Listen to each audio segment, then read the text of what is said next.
కోతులు కుక్కల బెడద చాలా ఉందని చెప్పేసి నేను వచ్చిన రోజు నుంచి కూడా కంప్లైంట్స్ వస్తున్నాయి.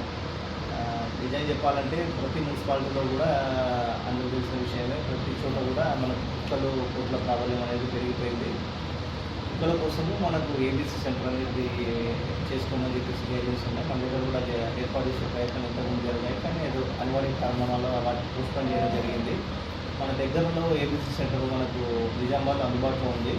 మనము ఏదైతే ఐడెంటిఫై కొన్ని మనకు డిసీజ్డ్ డాగ్స్ అనేవి కొన్ని ఉంటాయి, వాటిని ఐడెంటిఫై చేసేసి మనం ఏబీసీ సెంటర్కి డెఫినెట్గా తరలిస్తాము. అతి త్వరలోనే యాక్షన్ తీసుకుంటాం. మనం జరిగిన జనరల్ బాడీ మీటింగ్లో కూడా మా గౌరవ కౌన్సిలర్లు కూడా ఈ విషయం గురించి చర్చించారు. వాళ్ళ చర్చల్లో మనకు ప్రజల నుంచి వచ్చిన కంప్లైంట్స్ పరిగణలోకి తీసుకొని వాటిపైన తొందరగా వాటిపైన ఇమీడియట్గానే యాక్షన్ తీసుకుందామని చెప్పేసి మేము ప్రయత్నాలు చేస్తున్నాము. నిజామాబాద్లో ఉన్న ఏబీసీ సెంటర్ వాళ్ళతో కూడా మాట్లాడి మనకు టైం కావాలి, మాకు ఇవ్వండి అని చెప్పేసి కూడా మనం రిక్వెస్ట్ చేయడం జరుగుతుంది. అది కన్ఫర్మ్ కాగానే మన దగ్గర ఏవైతే ఉన్నాయో వాళ్ళు అక్కడి నుంచి వచ్చేసి తీసుకొని వెళ్ళిపోతారు. అతి త్వరలోనే కొన్ని మనకు మెయిన్గా ఏదైతే ఉన్నాయో వీటి వల్ల మనకు జనాభా అయితే మీకు తెలిసిన విషయమే.